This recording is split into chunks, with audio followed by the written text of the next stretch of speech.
like batten down the hatches. It is May 31st. That means tomorrow is the beginning of June, the beginning of what is now very sadly known as Pride Month here in America. We are going to get through this together. It's going to be obnoxious. I highly recommend, unless you're watching the first, you just turn the television off, take your phone and just throw it into the ocean somewhere, just disappear, get off the power grid somewhere, go to the mountains, because it's going to be unbearable this year. Now, we're going to do something a little different. Rather than just cover everything, we're going to discuss a bit of the why. Why do corporations do this, especially now? Because tomorrow you're going to wake up and everything from Nickelodeon to NASCAR is going to be waterboarding you with rainbow propaganda. But now you have numbers out now. You know that Target shares, they're at a 52-week low. 52 weeks. 52-week low for Target because of all the Pride stuff. Bud Light has been the number one beer in America, which is really sad. But Bud Light's been the number one beer in America for ages. It was just always the number one. If Bud Light sales go down anymore, they're going to get knocked off of the number one spot. That's stunning. Okay, so why is it going to be so bad tomorrow? I don't understand. Jesse, you said it's going to be bad tomorrow, but then at the same time, you pointed out all the money these corporations are losing. Jesse, help me make sense of it. Well, let me help you make sense of it. There's a reason, many reasons actually, that corporations in America now waterboard you with endless crap all the time. Are we black enough? Are we gay enough? Are we pro-women enough? Climate change? There's a reason this stuff has come, many reasons. One of the main culprits is HR. HR departments in the United States of America are almost always populated by single liberal white women. Well, HR departments determine the training your country or company goes through, who comes in, who gets fired. The HR department, you hire committed communists and then wonder why your company changes over time. So that's a big reason. Another big reason is we've allowed the communists to control the American education system for decades. They've controlled the education system. Well, if you're churning out 4 million new college graduates a year, give or take, that's always roughly what it is, those kids are going somewhere. Where are they going? They're going into the work world. They're going into the work world with a purpose. Okay? So what happens? They get promoted. They work their way up through the work world. You picture a corporate boardroom full of a bunch of dudes with suits and ties and maybe smoking cigarettes and drinking a Manhattan with charts and graphs, and it's all about profits and loss and things like that. What you're not picturing is that college communist graduating and then 15 years there in that corporate boardroom. But the answer is actually bigger than that, much bigger than that. And this is one of the, I don't know about irony. I don't think that's probably a good way to put it, but this is one of the oddities of the era in which we live. We do very much live in the information age. And think about how incredible this is. Think about how many people in the history of mankind never even knew how to read, let alone write, and never held a book of any kind, a book. There were many periods of time in this planet, where if you had access to books, you were the smartest person on the planet. You had access to knowledge. The knowledge doesn't exist anywhere else. It's right there in books. You now live in an era where everything is right here. Every book you could ever want, right here. You can watch how-to videos on brain surgery. It's all right here. Everything you need through this little window that you hold in the palm of your hand. And yet, in this information age, people have never been less informed about the realities of life. You want to know how I know? Here, little experiment for you. I want you to do this with your normie friends, your normie neighbor Norm this weekend when y'all are hanging out discussing the game or whatever. I want you to ask Normie Norm.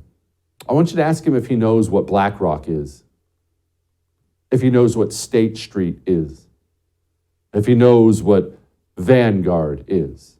BlackRock, State Street, Vanguard. You know who these companies are? This is going to come back to Pride Month. Just stay with me. You're about to educate Norm. You know what these companies are? These gigantic financial corporations. How gigantic are they? Well, between those three companies right there, you know how much they control? How much money's under their control? $20 trillion with a T. That is roughly the equivalent of the size of the entire United States economy. $20 trillion.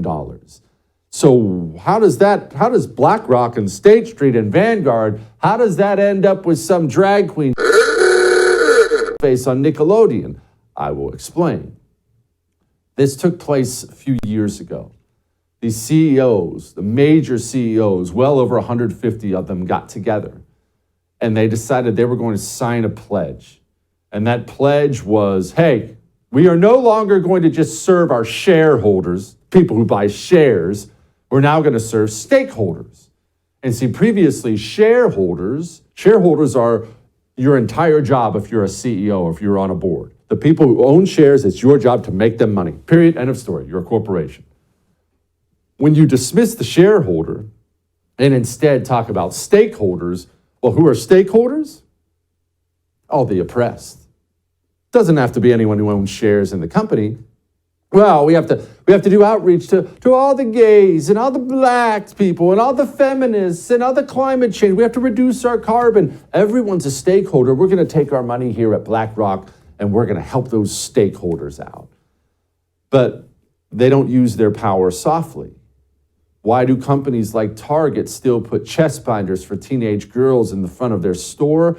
Well, because these gigantic financial giants, BlackRock, State Street, Vanguard, they replace corporate boards with their own people. Did you know ExxonMobil? They can now be found routinely running these ads talking about climate change and oil sucks. How could that be? How could an oil and gas company talk like that?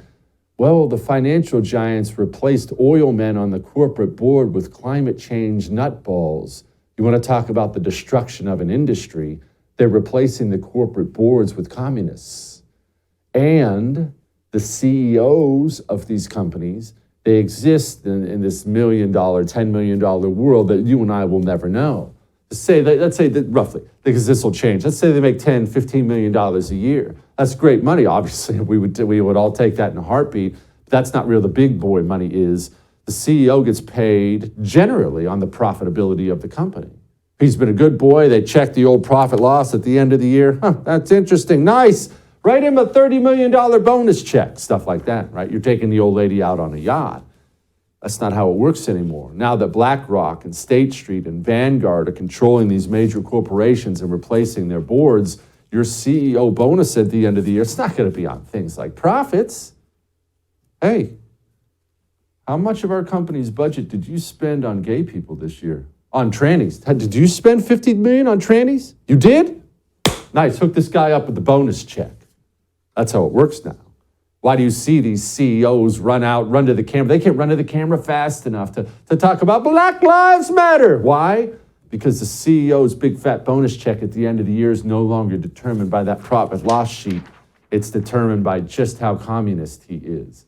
But you see your normie neighbor Norm, he sees all this stuff and he complains about Pride Month and he doesn't like it and he wants it to stop, but he's never even heard of BlackRock or State Street or Vanguard. And yet these corporations, we're going to talk to James Lindsay about this in a little bit, these corporations, they run it like a cartel. That's what it's like. It's like organized crime. James talks about this all the time now. It's like organized crime.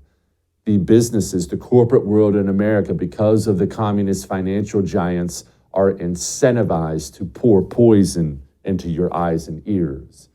That's why you're going to see what you're about to see starting tomorrow on Pride Month. And that may have made you uncomfortable, but I am right. For too long, we've been led to believe that communism is a thing of the past. But the truth is, communism is alive. It's here, and it's infiltrating every aspect of American life. Introducing the Anti-Communist Manifesto by Jesse Kelly, the practical guide for patriots ready to defend our nation from its most dangerous enemy. Discover the shocking extent of communist infiltration in our education system, their alliance with American corporations, and the twisted truth behind environmentalism.